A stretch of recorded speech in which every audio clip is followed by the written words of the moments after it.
दोस्तों, बड़े बड़े क्रूज और कार्गो जहाज इंजीनियरिंग का एक बेमिसाल नमूना होते हैं। मैं अपनी आवाज के सहारे बस आपको एक बहुत छोटा सा अंदाजा दे सकता हूं कि ये कितने बड़े हो सकते हैं। और आपने टाइटैनिक का नाम तो सुना ही होगा। अब जरा टाइटैनिक की फोटो को देखिए और आज के जमाने में मौजूद बड़े बड़े क्रूज जहाजों को देखिए। आसान भाषा में मैं कहूं तो ये चलता फिरता शहर होते हैं। अब जितने बड़े ये होते हैं उतना ही बड़ा इनका दाम होता है। इसलिए अगर कुछ भी गलत होता है या फिर इनके साथ कोई हादसा होता है तो होने वाला नुकसान हमारी सोच से भी परे होता है। कमाल की बात यह है कि हर साल ना जाने कितने ही ऐसे एक्सीडेंट्स होते हैं, कोस्टा कॉनकॉर्डिया से लेकर कार्निवल क्रूज तक। आज आप ऐसे ही एक्सीडेंट्स देखने वाले हैं जिसमें बहुत छोटी सी गलती से खरबों का नुकसान हुआ। अगर आपको ये वीडियो थोड़ी सी भी पसंद आए तो प्लीज इस वीडियो को लाइक जरूर कीजिएगा।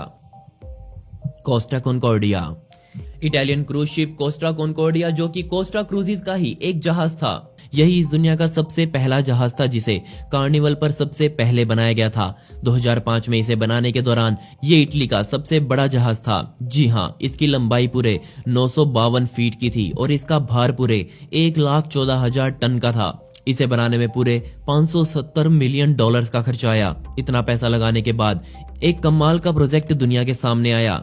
13 फरवरी 2012 के दिन कोस्टा कॉनकॉर्डिया अपने अंदर 3206 यात्रियों और 1023 क्रू मेंबर्स को भरकर इटली से सवोना और 5 अलग बंदरगाहों के लिए रवाना हुआ। लेकिन अपनी यात्रा के पहले ही दिन कोस्टा कॉनकॉर्डिया को जिस रास्ते पर चलना था वो वहां से भटक गया। इसोला डेल जिलियो के आसपास बने समुद्री तल से वो जा टकराया और टकराते ही ये जहाज एक साइड झुककर डूबना शुरू हो गया। पूरे 6 घंटे का समय लगाकर इसमें मौजूद ज्यादातर यात्रियों को बाहर निकाला गया, लेकिन फिर भी इस हादसे में 33 लोग मारे गए। इस हादसे के बाद इसकी जांच बैठाई गई जिसमें पता चला कि इस जहाज का डूबना एक इंसानी गलती थी। इस जहाज को चलाने वाले कैप्टन ने यात्रा शुरू करते ही उस अलार्म को बंद कर दिया था जो जहाज के रास्ता भटकने पर बजता था। उनको लग रहा था कि वो इस रास्ते से पूरी तरह वाकिफ हैं, लेकिन वो पूरी तरह से गलत साबित हुए।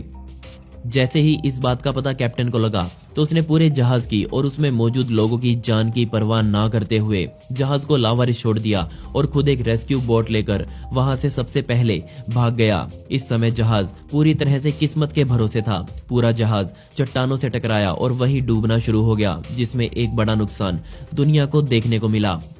इसके कप्तान पर 33 लोगों की जान लेने और जहाज के नुकसान के लिए मामला दर्ज किया गया, जिसके लिए उसे 16 सालों की सजा सुनाई गई।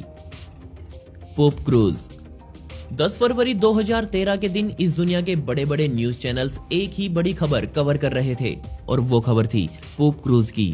इस दिन सुबह के 5:30 बजे गल्फ ऑफ मैक्सिको में कार्निवल ट्रायम्फ अपनी यात्रा पर था, लेकिन तभी कैप्टन को पता चला कि इसके इंजन रूम में आग लग चुकी है। अब आमतौर पर ऐसी आग को जहाज का फायर सिस्टम खुद बुझा देता है और उस घटना में भी ऐसा ही हुआ। किसी को भी कुछ खास हानि नहीं हुई, लेकिन कुछ ही देर बाद पूरे जहाज में बिजली गुल हो गई और जहाज का इंजन पूरी तरह से बंद पड़ गया।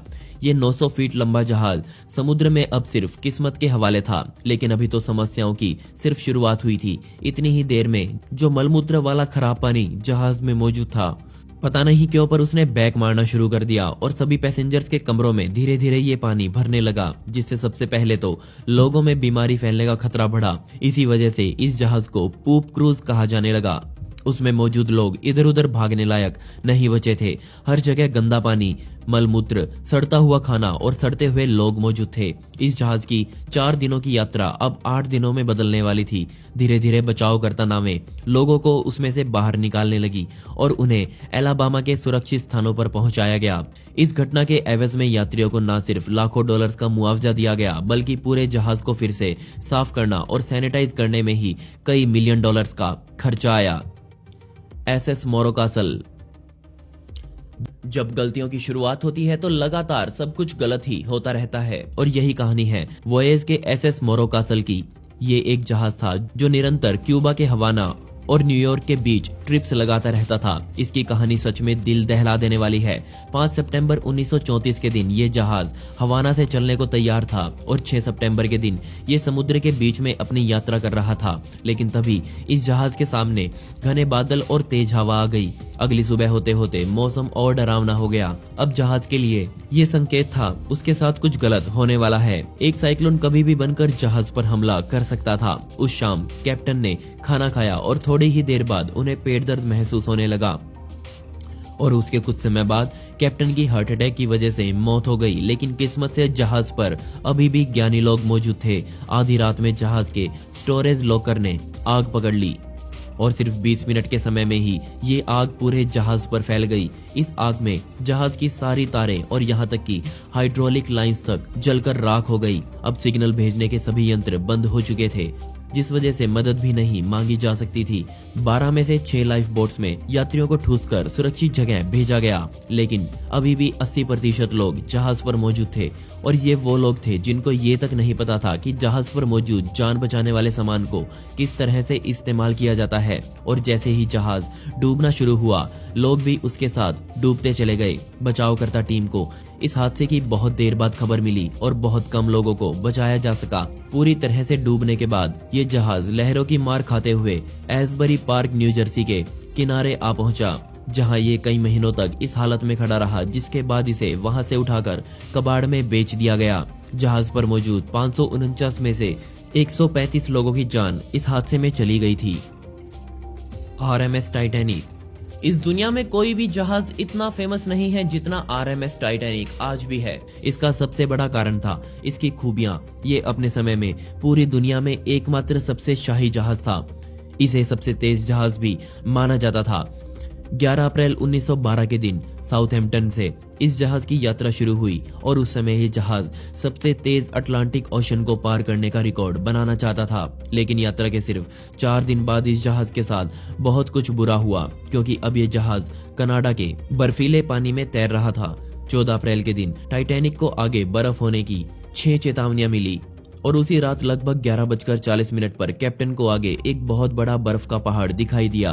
22 नॉट्स की रफ्तार पर चलते हुए ये जहाज अब जल्दी से मुड़ नहीं सकता था और अगर मुड़ने की कोशिश भी करता तो भी इतना नहीं मुड़ पाता जिससे वो आइसबर्ग से टकराने से बच सके। और फिर आइसबर्ग और टाइटैनिक के बीच टक्कर हुई और सिर्फ 2 घंटे 40 मिनट में पूरा टाइटैनिक जहाज समुद्र में समा गया। इस जहाज के डूबने पर पूरी दुनिया ने विश्वास ही नहीं किया, क्योंकि सभी लोग इसे अमर मान रहे थे। लेकिन इसके डूबने के बाद सबको पता चला कि कुछ भी सुरक्षित नहीं हो सकता। इस जहाज पर बेशक कई लाइफ बोट्स मौजूद थी, लेकिन वो इतनी नहीं थी कि वो सभी यात्रियों को बचा सके। अब क्योंकि उस समय इस जहाज पर 2224 लोग सवार थे, इस पर मौजूद 20 बोट्स सिर्फ 1180 लोगों को ही बचा सकती थी।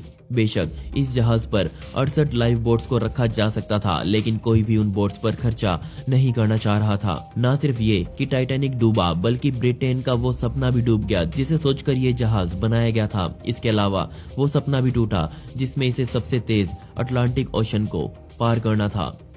पैसिफिक सन।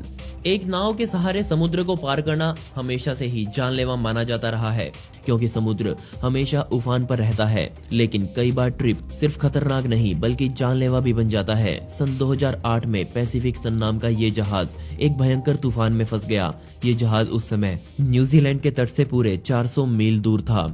उस समय इस जहाज पर 1730 पैसेंजर्स और 671 क्रू मेंबर सवार थे।